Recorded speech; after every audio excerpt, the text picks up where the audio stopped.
yung mga iba, naging kandidato, nag-deliver lang yata ng suka, nabigyan na ng certificate of candidacy. Dahil wala naman natin, walang ikukumpara sa ating mga kandidato. Kung ihahambing natin sa mga napulot nila. Sa mga nautusang bumili ng suka, bundok, abogado yan. Si Bato, magiting na general yan.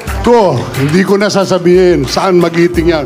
Malasakit yan. Hinlo, abogado yan. Attorney Lambino, abogado yan. Si Congressman Marcoleta, isang respetadong congressman, isang magiting na abogado. Meron tayong isang master theologian, Pastor Iboloy, at isa pang magiting na abogado at dating executive secretary, Attorney Vic Rodriguez, at isang napakagwapong premierong aktor at famous awardee, Philip Salvador.